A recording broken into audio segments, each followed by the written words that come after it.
Too Much Light is a unique experience, certainly in Chicago theater, I think in American theater in that way, that it really is an unreproducible event that takes place on that night and will never be the same again.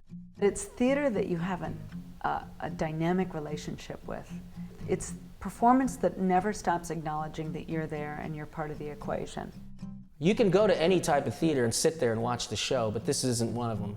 If I'm ever in the show, I will not allow the audience to sit there and not experience the show with us, because that's a big part of the show. A great portion of why people do theater is like that community and being in a room together and trying to create some moment where there's an exchange. And I really believe the Neo-Futurists have that in ACEs.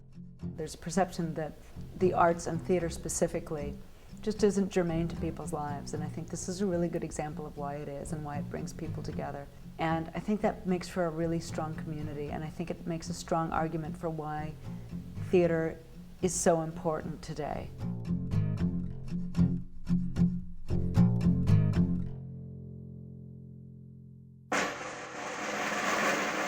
What happens is we try to perform 30 original plays in 60 minutes. We give you a menu for the evening, which are the 30 plays, 30 play titles. All the names of the plays that we have for that week, all 30 plays, are printed out on the back of numbers 1 through 30, and the numbers are hung on a clothesline. That's just a way for the audience to see the play that they want, because they decide the order of the show, and they shout out that number. And the first number that we hear, we jump up, pull that number down, read the title of the play, and then we say the word go. After the word go, a play happens. And those pieces are anywhere from 5 seconds to 5 minutes, and they are all over the map. Some are funny, some are political, some are sad, some I still don't understand. When the play is over, we, the performers, say curtain.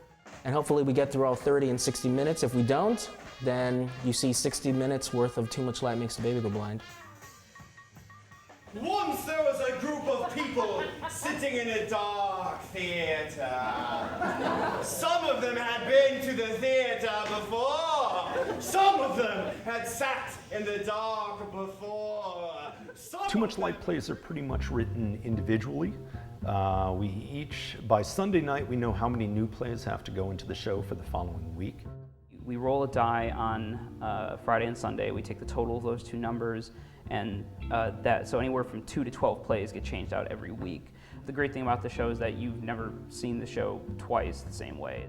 You never know what to expect. You never come here and you sit down and know what kind of show you're really going to see, or how your views are going to be changed that night, or what you're going to laugh at that you didn't expect to find funny.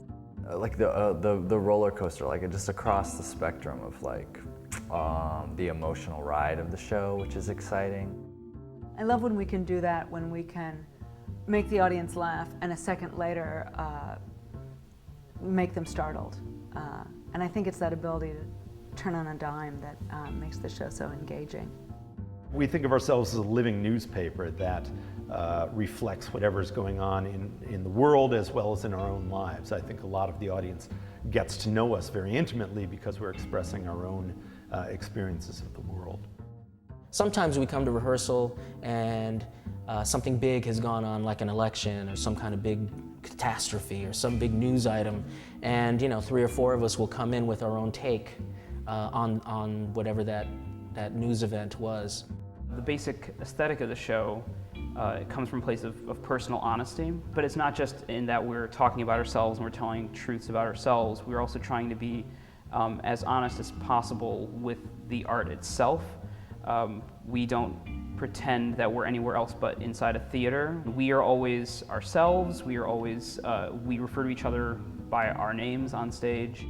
You have this kind of personal relationship with a room of strangers, which is like, it creates good theater, but sometimes it's exciting and sometimes it's a little like... scary, basically. And I think theater and performance should be scary to a certain degree. I think it takes courage and restraint, because you have to know when to kind of cut yourself off and not just have it turn into therapy in there, and when to go ahead and share a little more. for the sake of the art to make it more real, more honest. In 30 different pieces, you can try so many things. If we just had one show a night, we would be so much more conservative about what was funny, what went in, what we were willing to try. So I think as an artist, that's a great freedom. Not only having 50 weeks a year of performance, but these short pieces that you can really try anything it's a real gift. Does anybody have any quarters?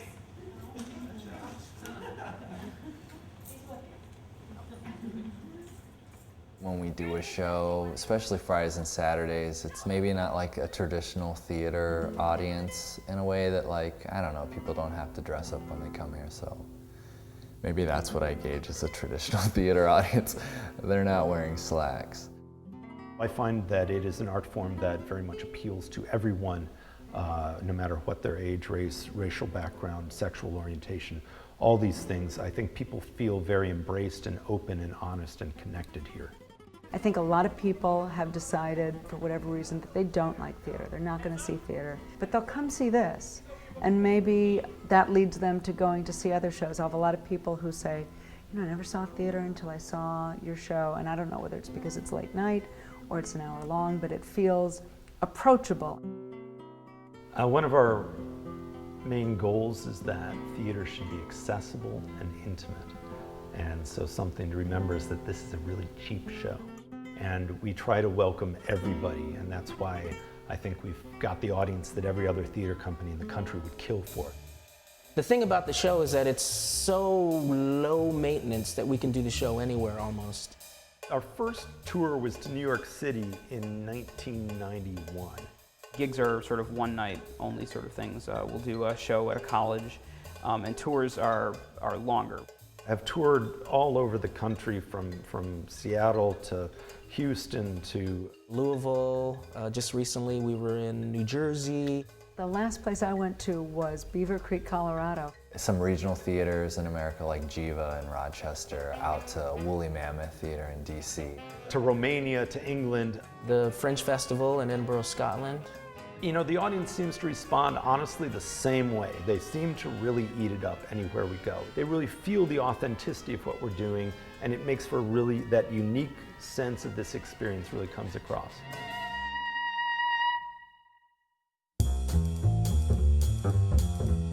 The show actually started at Oberlin College, where I was studying the Italian Futurists movement from pre-World War I Italy. And I was very inspired by their outrageous manifestos and their concept of doing very brief theater that would synopsize large ideas into very short moments. I think it's a pretty big accomplishment to be around for 20 years and so many different Neo-Futurists. I mean, there's over 40 or 50 of us that have gone through the doors. I think the longevity of the show is kind of built into its interchangeability, its flexibility. It's the fact that it hasn't been 20 years of the same show. It's been 20 years of the same format.